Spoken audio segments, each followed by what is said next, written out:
Okay, so up until this point, we've talked about a number of the most important data transformation tools in the query editor. Up next, I want to cover some important settings and options.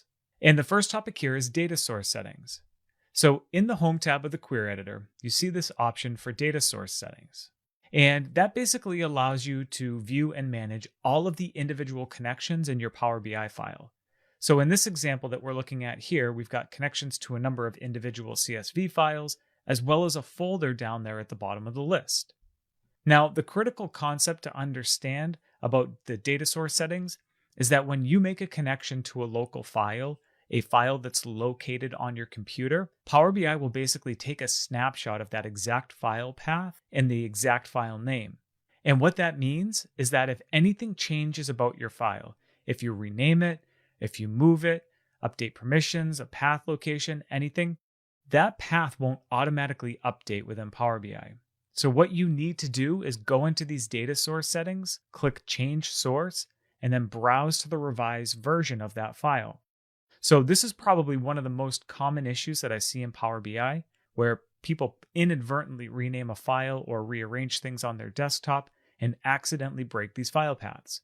But the good news is that it's very easy to fix as soon as you understand how these data source settings work. So let me show you what I mean. For this video, you can either continue to just follow along here with me and watch because we're not actually going to be adding any new data or revising anything to what we have. I just want to show you a demo of what happens when a file path does break and you need to update it. All right, so from here, I'm going to head to the query editor. And from here to check out our data source settings, right? We're from the Home tab, data source settings. And this dialog will open up that shows us all of the different connections within the workbook, right? So we've got our Maven Fuzzy Factory SQL connection. We've got a bunch of local CSV file connections, a folder. We've got our Wikipedia web link, right? So we're seeing everything here. And everything's looking good. It's running smoothly. But what would happen if I accidentally changed one of these file names? So let me navigate to my actual file folder on my desktop. All right, here we are. And let's say, for example, I'm going to update the AdventureWorks product lookup name, and we'll call this _2, right? So we'll rename that. And now I'm going to head back to the query editor. And if I click on my product lookup table and I refresh this data, we get an error here, right? Could not find the file, right? Because what Power BI is looking for is this AdventureWorks product lookup table, but it's now named lookup _2, right? So there's a couple of different ways that we can go about actually fixing this.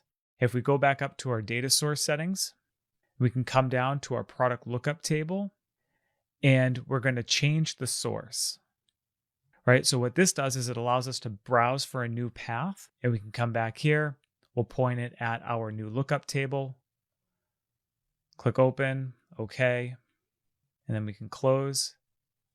And now when we refresh the data, everything looks good here. These applied steps all work, right? And we're left with a usable product lookup table again. Now we're back to usual. Source is populated properly. All of the applied steps are maintained like we just saw. We haven't lost any information. Pretty simple fix. We could just leave things the way they are, or I can kind of show you that same process in reverse, right? So what I'm going to do is I'm going to head back and I'm going to change the file back to its original name, right? Back here, and we'll remove the 2. We'll head back to the query editor, right? And I'm actually going to refresh this again so we can get that error to show up, right? So now Power BI is looking for 2, and we just updated the file name. So remember how I said there's a couple of different ways that you can update this? We've already seen the process by going through the data source settings. What you can actually do here is from your source applied step, click on this gear icon, and this brings you back to that same exact place where you can now browse for the correct file path or the file location. All right, so we'll click on our product lookup, same process, open, click OK, and that's been updated again. If we go down to our last applied step, everything looks great. It's been updated, no data loss, and we've successfully reverted that file name back to its original name. Hopefully that was a helpful demo on how to address some of those data source errors using the data source setting options.